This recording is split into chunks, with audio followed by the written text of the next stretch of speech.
ఇంకా కొంతమంది hands raise చేయలేరు, వాళ్ళకు కూడా మీ పేరెంట్స్కి చెప్పాలి. ఖచ్చితంగా హెల్మెట్ పెట్టుకోవాలి. మన అందరు కూడా మిడిల్ క్లాస్ ఫ్యామిలీస్. మనం ఒక హాస్పిటల్లో మనకు హెడ్ ఇంజురీ, ఒక యాక్సిడెంట్ అయ్యి మనకు హెడ్ ఇంజురీ అయ్యి మీకు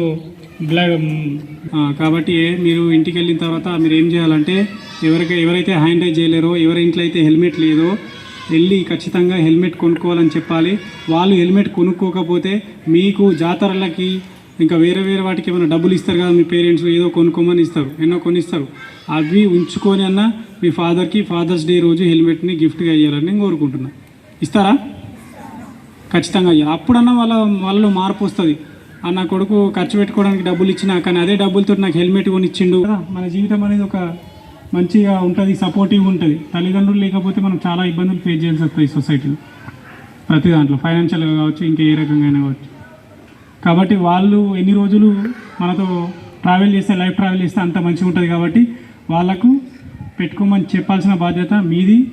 ఇప్పుడు మిమ్మల్ని గ్యాదర్ చేసినట్టు మీ పేరెంట్స్ని మేము గ్యాదర్ చేయలేము కదా. వాళ్ళు ఎక్కడో పనులకు వెళ్తారు, ఒకరు జాబ్ చేస్తారు, ఇంకేదో చేస్తారు. కాబట్టి మీకు చెప్పాల్సిన బాధ్యత మీ పైన కూడా ఉంది, చెప్పాలి. మీకు చెప్పినా కూడా కొనుక్కోకపోతే తీసుకుంటామో అప్పుడు మన బ్రెయిన్ అనేది ప్రాపర్గా పనిచేయదు. మనము మెల్లగా పోతున్నామా, స్పీడ్ పోతున్నామా, లెఫ్ట్ పోతున్నామా, రైట్ పోతున్నామా, ఎవరితో ఎట్లా మాట్లాడుతున్నాము అనేది అప్పుడు మన కంట్రోల్లో మనం ఉండము.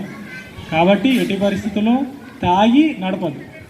మీరు చెప్పండి మీ పేరెంట్స్కి, తాగి నడపద్దని చెప్పండి. ఎట్టి పరిస్థితుల్లో ఈరోజు ఫంక్షన్ ఉంది, ఖచ్చితంగా తాగాలంటే తాగి అక్కడనే పడుకోమని చెప్పండి. ఓకేనా? ఎక్కడైతే ఉంటుందో ఫంక్షన్ అక్కడనే పడుకోమని చెప్పండి. ఎట్టి పరిస్థితులు మార్నింగ్ లేచి రమ్మని చెప్పాలి. ఓకేనా? తాగి బండి నడపద్దని చెప్పండి. తాగి నడిపితే ఏముంది అని అంటే 10,000 జరిమానా ఉంది, మరియు 6 months జైలు శిక్ష. ఇప్పుడు చెప్పినాం కదా, 18 years బిలో 18 సంవత్సరాలు నిండని యువకులు ఎవరైనా సరే 2-wheeler కానీ 4-wheeler కానీ నడపద్దు. నెంబర్ 1. ఒకవేళ దొరికితే ఏమైతే కూడా చెప్తాను. తెలియాలి కదా. 10th class అబ్బాయి చేతులు చెప్పండి. మీరే ముఖ్యంగా ఎంతమంది బండ్ల మీద వస్తారు? మీరంతా రోడ్ సైకిల్ మీద ఎంతమంది వస్తారు? ఒకవేళ చూసుకోవాలి, చెప్పాలి. 100 స్పీడ్తో మినిమం 100 స్పీడ్తో ఎంతమంది బండి నడుపుతారు? మినిమం 100 కట్టుకొట్టాలి. సార్ కనపడంగానే కట్టుకొట్టాలి. నవ్వులాటగా చెప్పట్లేదు నాన్న. మీ సమాజానికి దగ్గరలో ఉండే నౌకరి మాది.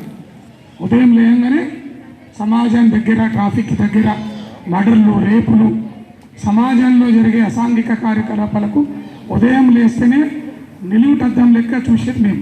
ఒకవేళ కమ్మర్పల్లి జగిత్యాల రోడ్లో యాక్సిడెంట్ అవుతుంది, ఫస్ట్ ఎవరు రావాలా? ఈసారి ఫోన్ చేస్తారా? సార్ ఎవరు? ఇప్పుడు చెప్పినాం కదా, 18 years బిలో 18 సంవత్సరాలు నిండని యువకులు ఎవరైనా సరే 2-wheeler కానీ 4-wheeler కానీ నడపద్దు. నెంబర్ 1. ఒకవేళ దొరికితే ఏమైతే కూడా చెప్తాను. తెలియాలి కదా. 10th class అబ్బాయి చేతులు చెప్పండి. మీరే ముఖ్యంగా ఎంతమంది బండ్ల మీద వస్తారు? మీరంతా రోడ్ సైకిల్ మీద ఎంతమంది వస్తారు? ఒకవేళ చూసుకోవాలి, చెప్పాలి. 100 స్పీడ్తో మినిమం 100 స్పీడ్తో ఎంతమంది బండి నడుపుతారు?